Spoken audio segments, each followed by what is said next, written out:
नमस्कार, मी अनिल उपाध्ये. शिवसिद्ध बातमीपत्रात आपलं स्वागत आहे. पाहूया आजची बातमी आहे रुकडीमधून. रुकडी इथं मुस्लिम समाज आणि जांबाज ग्रुप मुल्ला मोहल्ला यांच्या वतीने मोफत खतना शिबिराचे आयोजन करण्यात आले होते.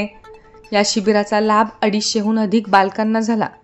हातकणंगले तालुक्यातील रुकडी इथल्या समस्त मुस्लिम समाज आणि जांबाज ग्रुप मुल्ला मोहल्ला यांच्या संयुक्त विद्यमाने माजी सरपंच रफिक कलावंत यांच्या मार्गदर्शनानुसार मुस्लिम समाजातील गोरगरीब कुटुंबातील मुलांच्यावर शास्त्रोक्त पद्धतीने खतना करण्यासाठी मोफत शिबिराचं आयोजन राजे बागस्वार दर्गा उर्दू शाळेमध्ये करण्यात आलं होतं. यासाठी डॉक्टर अजित कवठेकर आणि डॉक्टर सतीश पाटील या तज्ज्ञ डॉक्टरांची उपस्थिती होती. सकाळी 9 वाजता सरपंच, उपसरपंच आणि ग्रामपंचायत सदस्यांच्या उपस्थितीत या शिबिराला सुरुवात झाली. सुमारे 250हून अधिक बालकांची नोंद करण्यात आली होती. यावेळी माजी जिल्हा परिषद सदस्य बबलू मकानदार, माजी सरपंच रफिक कलावंत यांच्यासह मुस्लिम समाजातील पदाधिकारी, कार्यकर्ते उपस्थित होते.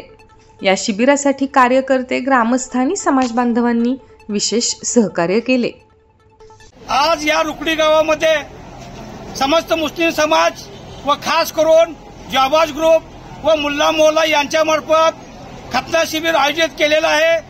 या खतना शिबिराचं आयोजन करण्याचं कारण एकच, या मुस्लिम समाजामध्ये काही बरीचशी मंडळी ज्यांची परिस्थिती कमी आहे त्या लोकांना या मोफत खतना शिबिराचा फायदा व्हावा यासाठी हे आयोजन केले गेलेलं आहे. यामध्ये समस्त रुकडी गावातील सर्व समाजातील लोकांनी देणगी देऊन हे काम केलेलं आहे. हे काम हे मंडळ गेले 30 ते 40 वर्षे करत आहात.